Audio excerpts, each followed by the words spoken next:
par faire les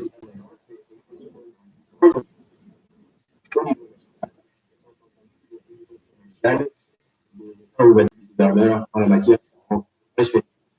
La réflexion pour les modalités qui vont accompagner la levée de toutes les interdictions et les libertés individuelles confisquées ont été lancées il y a quelques semaines par le chef du gouvernement, entouré notamment de la task force placée au niveau de la présidence de la République, du comité multisectoriel au niveau du gouvernement, le conseil technique de poste que dirige le docteur Jean-Jacques Moukémbé. Vous savez, l'état d'urgence a été décrété depuis 24 mars dernier. Il a été prorogé par les chinois. Alors, nous tendons vers la fin de cette conférence. Nous avons examiné autour du ministre comment est-ce que nous allons nous organiser pour accompagner les jeunes. Bon, la décision à partir de ce départ, le président, c'est nous qui avons toutes ces mesures. Il y a d'autres mesures qui sont par le gouvernement. Incroyable mais vrai, un tueur en série caché derrière ce meurtre sur les sites de l'université de Kinshasa. Alpha vient d'être appréhendé par la police nationale congolaise. Image et commentaires de Yvan Djoka et de Odilon Kayou. 5 mois après, les esprits sont préparés. Coupés du reste du pays, Kinshasa, la capitale, pourra à nouveau être connectée au reste de la République. Tantôt incroyable mais vrai, un tueur en série caché derrière ce meurtre sur les sites de l'université de Kinshasa. Les malfrats vient d'être appréhendé par la police nationale congolaise. Image et commentaires de Yolande Voka et de Odilon Kayou. Des squelettes humains enfouis sous terre, une découverte macabre que la police nationale congolaise vient d'effectuer dans les périmètres du CNPP situé sur les hauteurs de l'université de Kinshasa. Une scène horrible et qui démontre à suffisance le degré de cruauté enregistré dans ces lieux, dont l'auteur, cet homme sans pitié, Emmanuel Koussibasabé, âgé seulement de 31 ans, enfin, est tombé dans le filet de la police.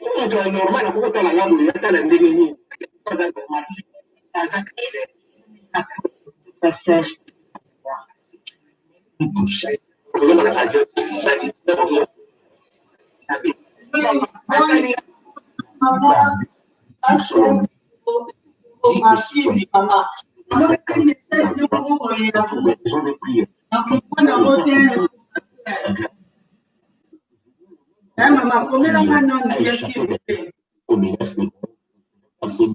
Il a fini par alerter un passage et a maîtrisé ce bandit ici, arrêté par les gendarmes à Ménéfort. La question centre de la rencontre entre les vice-premiers ministres, Jean Baudouin Maillot avec les Toubites, de précision avec Kenya. Les prévisions budgétaires dans l'exécution de la loi des finances relatives aux médecins sont bel et bien disponibles. Cependant, faute des pistes d'harmoniser, la liquidation pose problème du trimestre du budget 2020. Toutefois, une autre enveloppe est disponible pour la paye des médecins au cours de ces 3 trimestres. Assurance du vice-premier ministre, ministre du budget Jean Baudouin Maillot. Je dis aux médecins que nous avons beaucoup de respect pour eux parce qu'un médecin, pas longtemps. Ils mettent longtemps à l'université plus que tout cela. Et nous avons du respect pour eux, de la considération. Dans l'instruction du chef de l'État, nous ne pouvons pas transiger, nous n'avons qu'une seule solution, l'exécution de l'instruction du chef de l'État. Et c'est ça que nous faisons. Nous respectons l'accord que nous avons signé avec les deux syndicats. Alors, le chef de l'État va insister pour qu'il y ait aussi des médecins de l'intérieur. Nous ne sommes pas un gouvernement provincial, nous sommes un gouvernement national. Nous tenons compte de toutes les cette recommandation a été faite aux médecins et même l'entreprise. Elle contient compte aussi de l'ancienneté. Les 10 000 médecins sont concernés par ces processus. Et cela se fait d'une manière graduelle. Les capital humain, emploi et développement des compétences et les points abordés au cours de la télé virtuelle de lancement des perspectives économiques régionales 2020 en Afrique centrale. La patronne du plan, Élisée Mouloué, a pris part à cette rencontre virtuelle.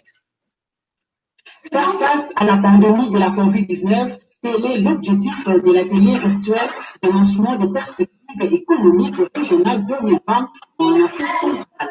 A été présidée par le directeur général du bureau de l'Afrique centrale et de la Banque africaine de développement, Bad Solomani. C'est la vice-première ministre, ministre du plan, Élisée Mouloué, qui a représenté la République démocratique du Congo à cette rencontre organisée par la Banque africaine de développement. Le renforcement de l'intégration et des compétences dans la région, le maintien de la stabilité macroéconomique due au choc de la COVID-19, dont par les directeurs généraux du bureau de l'Afrique centrale de la BAD dans son performance. Le capital humain, emploi et développement des compétences, autre point abordé pendant cette virtuelle conférence. La patronne du plan, Élisée Mouloué, a saisi cette occasion pour partager brièvement l'expérience de la RDC pour faire face à la pandémie de la COVID-19, à savoir les différents ministères de la région de l'Afrique centrale ont pris part à cette plateforme. Les membres des organisations de la société civile sont depuis ce matin en atelier pédagogique préparatoire au séminaire d'orientation budgétaire exercice 2021 pour améliorer qualitativement leur contribution dans le processus d'élaboration du budget. C'est en prévision de leur participation active au séminaire d'orientation budgétaire 2021 que les membres des organisations de la société civile, à travers le réseau Gouvernance et démocratie, sont en réunion pédagogique avec les experts de l'administration publique et l'expertise de l'Observatoire de la dépense publique. L'objectif est de faciliter une meilleure participation des organisations de la société civile au débat sur les actions et les politiques publiques ainsi que sur les différentes allocations préliminaires du gouvernement en recettes et en dépenses.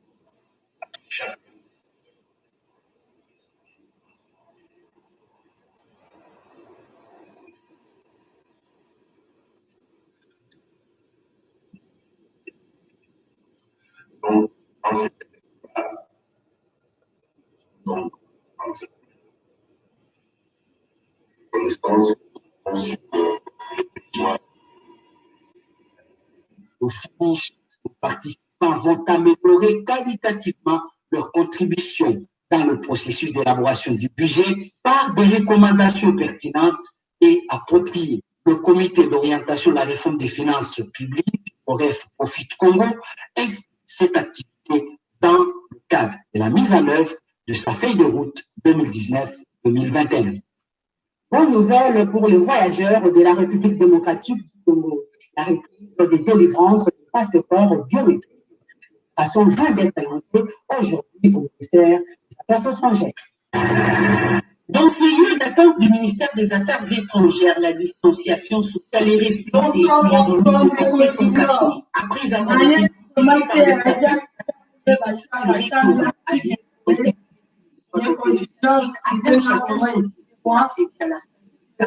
avec la salle des captures au moins 30 personnes pour une phase de 5 minutes. Les demandeurs de passeport arrivent avec leur formulaire qui seront ensuite enregistrés par les opérateurs des sites. Le travail ne tend pas moindre. Le nombre de personnes à recevoir varie de 250 à 300 par jour. On sait que les déconfinements de la commune de la Gombe où la demande est forte nous explique. Chef de bureau. Les gens qui sont arrivés aujourd'hui, comme vous allez les constater, ce sont des gens qui se sont fait, qui ont acheté des formulaires auprès des banques, n'est-ce pas? Bien avant la période de la COVID-19.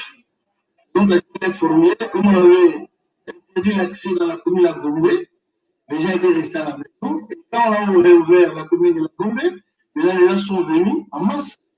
pour avoir leur passeport. La prochaine étape est celle de l'impression et enfin viendra la distribution. L'impression des passeports biométriques arrêtés officiellement le 6 juillet dernier et sur un communiqué du ministère des Affaires étrangères du 10 juillet. Cette opération concerne uniquement les requérants ayant été capturés bien avant le 11 juin 2020. Pensez déjà à la relance économique. Le député national Jean-Pierre Elitaou a déposé sa proposition de loi à la Chambre nationale. Bonsoir pour l'information. Je viens À mon avis, merci,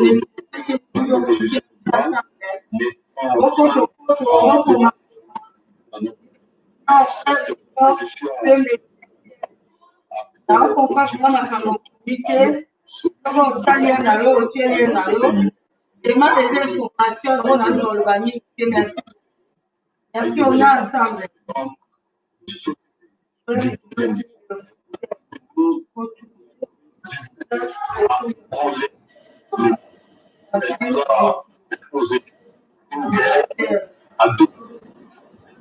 Je crois que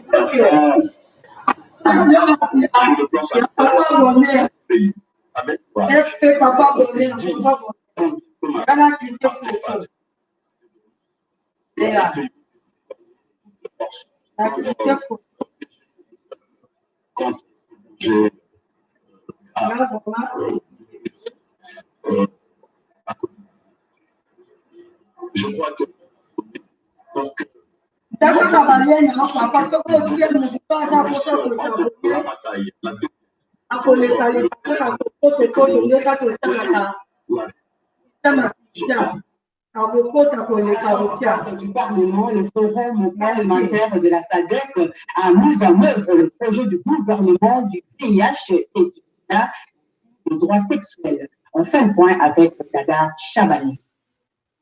Mettre en œuvre des programmes visant le développement humain et social des pays de la SADC grâce aux interventions parlementaires à cet exercice va s'intégrer le groupe de travail national composé des sénateurs, députés nationaux, membres du forum parlementaire de la SADC. Le projet de gouvernance des droits sexuels et reproductifs pour une période de 2019-2023 avec l'appui du Conseil de la Suède pour la avec les parlements nationaux de la SADC. Le secrétaire général de l'Assemblée nationale annonce officiellement ce projet tout en spécifiant son le forum parlementaire investit dans la mise en œuvre de programmes visant à améliorer la santé sexuelle et la promotion de la santé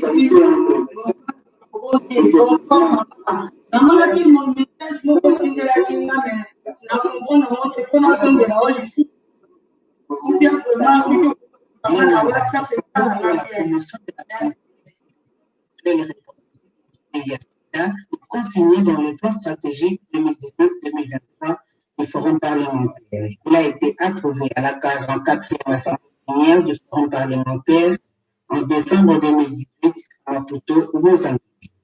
Les préparatifs vont bon train pour la reprise prochaine de cours à travers le pays. Les élèves et corps enseignants viennent de bénéficier d'un don de 100 000 masques de la Fondation des Niakero. Merci beaucoup. Dans un contexte particulier, celui de la crise encore persistante. Des mesures s'imposent. Les précautions pour éviter des contaminations en masse, la Fondation Denise Niakero Tshisekedi y a pensé.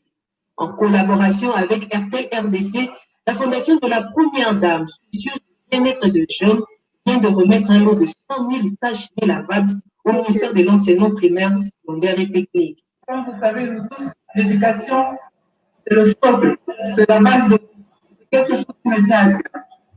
Alors, je pensais, comme il y a la rentrée prochainement, à venir remettre ces dons qui vont certainement aider les enfants à être protégés de ce virus qui nous a vraiment sévi, Covid-19.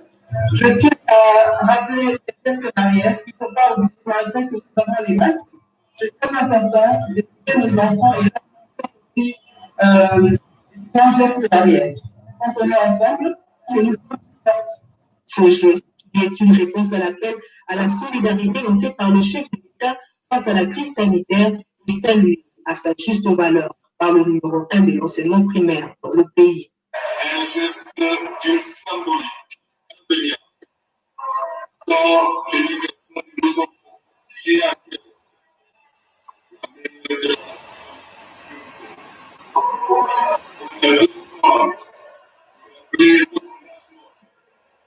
l'accès à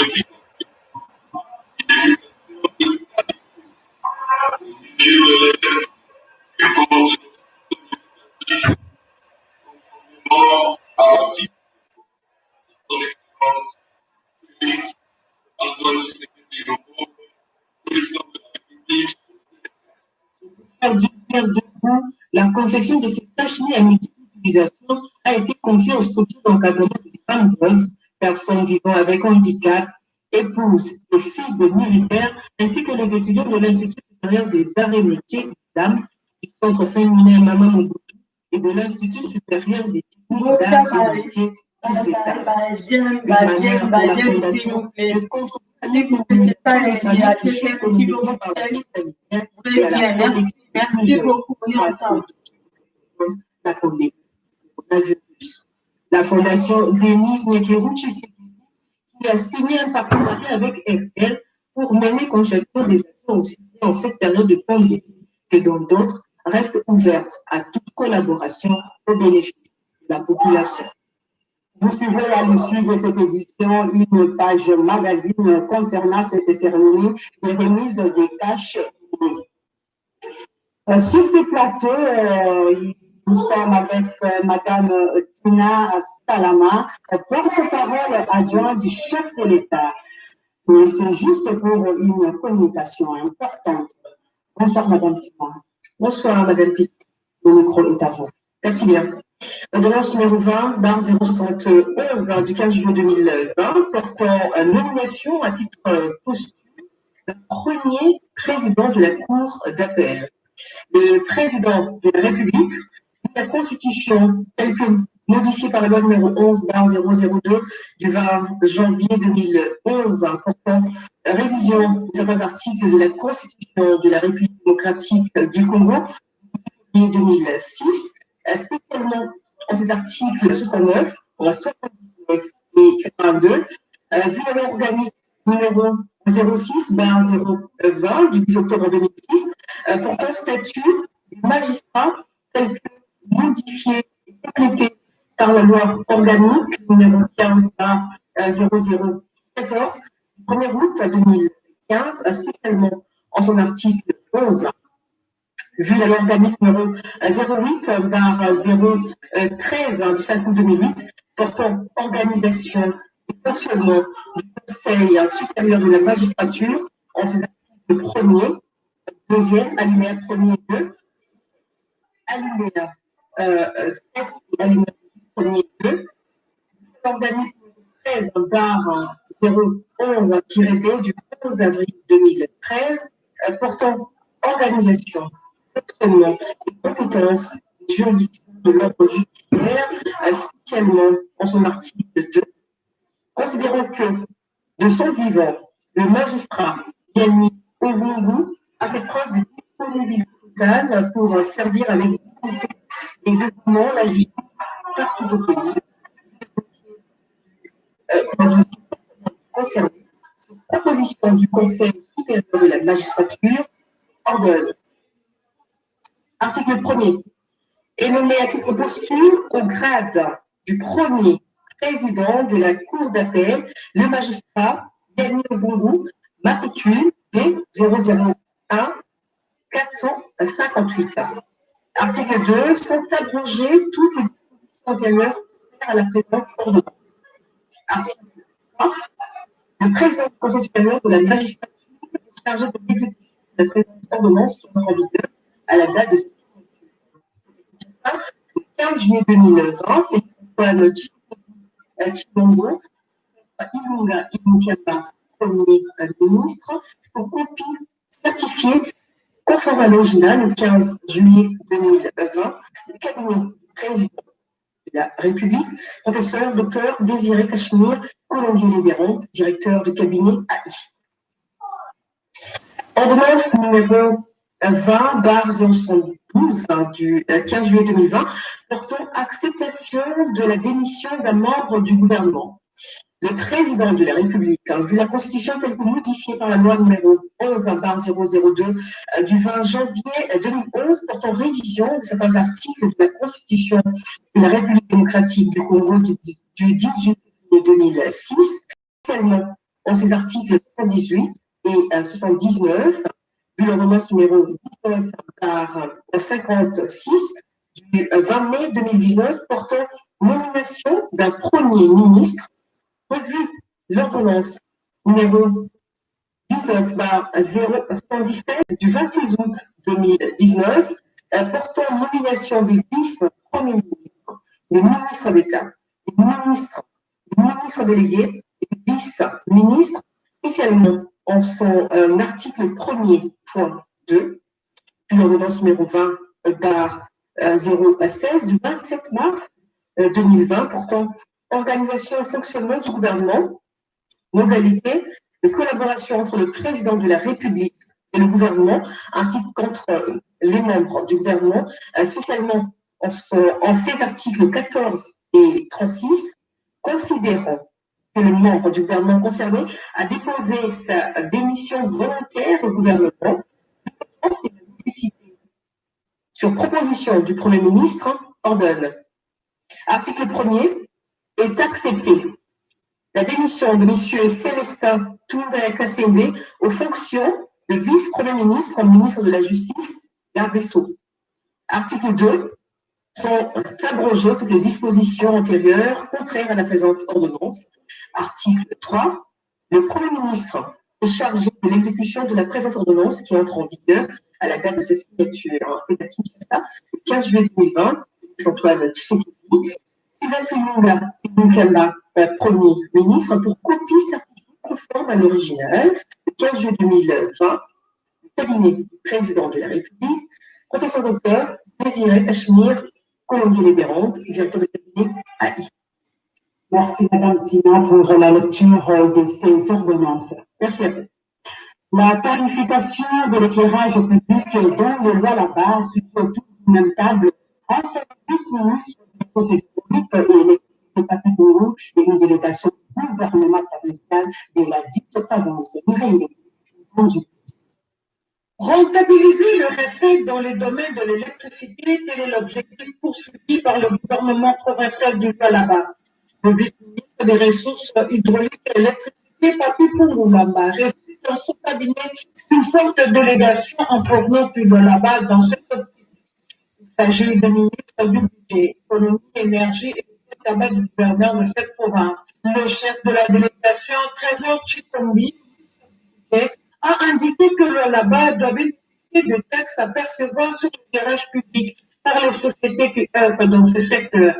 Nous sommes venus rencontrer le ministre de l'énergie pour une démarche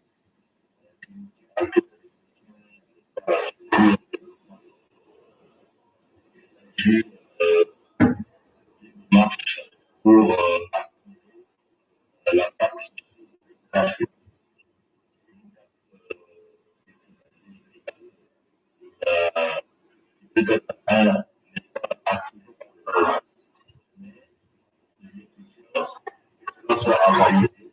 de façon aussi Le ministre a assuré son soutien au fait du gouvernement pour l'action afin de ce projet. C'est bien s'activer parmi tant d'autres. Dans les cadres de l'activité prioritaire, le ministère des Ressources hydrauliques est assigné pendant ce quinquennat. Il y a plus de malaise au sein de l'intersyndicale nationale de l'administration publique. La ministre de la fonction publique de l'Inde et du Congo vient de prendre acte de la volonté exprimée par la majorité des syndicats, membres signataires de l'UNAP, qui viennent de placer bienvenue l'UNAP. Ça y est, c'est fait. Le gouvernement a tranché, et ce, dans le plus court délai, quelques jours après la mise en place d'un comité de crise de l'intersyndicat national, l'administration publique. Mulenda a été coopté pour président du comité provisoire. Dans une correspondance, la transmission de la déclaration de l'INAP daté du 13 juillet 2020, la ministre de la fonction publique, donc de Bongo a pris acte la volonté exprimée par la majorité du donc c'est provisoire, l'Inter syndical national, la discussion publique des élections. Ainsi donc, on est désormais interdit d'engager ces groupes syndicales. Les camarades fidèles qui gardent, les camarades de Paul Yapa et consorts, tous ont été désavoués par l'ensemble des présidents et secrétaires généraux formant l'INAP, l'Intersyndical national de l'administration publique. On a retiré confiance en eux. Ils n'ont plus qualité d'engager l'INAP. Nous avons l'acte pris par le ministre de la fonction publique qui est notre interface.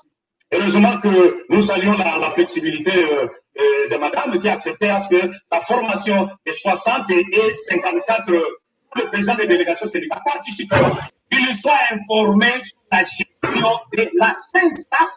Toutes les questions seront posées. Rappelez-vous, c'est mis à charge du comité des employés. Au ministère de Pêche et Élevage, le ministre Jonathan Dialouska était avec le caucus Maïdoué pour le développement de la province.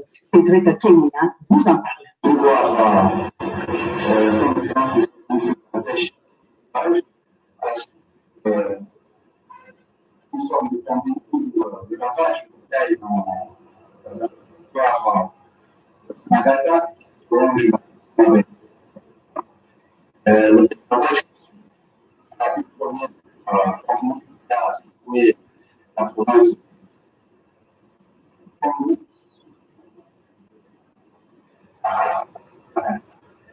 Aujourd'hui, notre moyen contre cette pandémie, on est très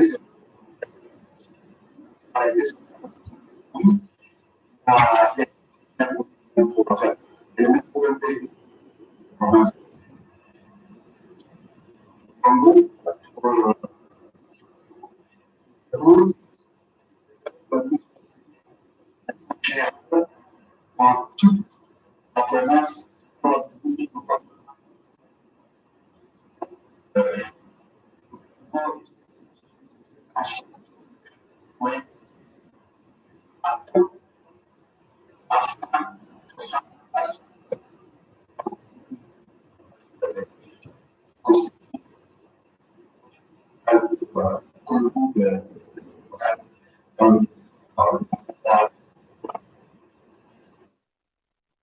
Ministre du portefeuille donne ici les orientations à la nouvelle équipe des lignes maritimes congolaises pour la bonne marche de l'entreprise. Les représentants de l'État actionnaire au sein de lignes maritimes congolaises a instruit et exhorté la nouvelle équipe à plus d'efficacité et de rigueur dans la gestion. Le ministre Kouet a émis le vœu de voir les lignes maritimes congolaises contribuer au budget de l'État en maximisant le plus de recettes possible. Il leur a proposé un plan stratégique de gestion. Le président du conseil d'administration, la maire Mendy, a rassuré le ministre quant à la disponibilité et l'engagement de l'entreprise pour mener à bien la mission des conflits. Nous avons fait état de notre disponibilité en esprit chez nous, principe, qui est celui de la rentabilisation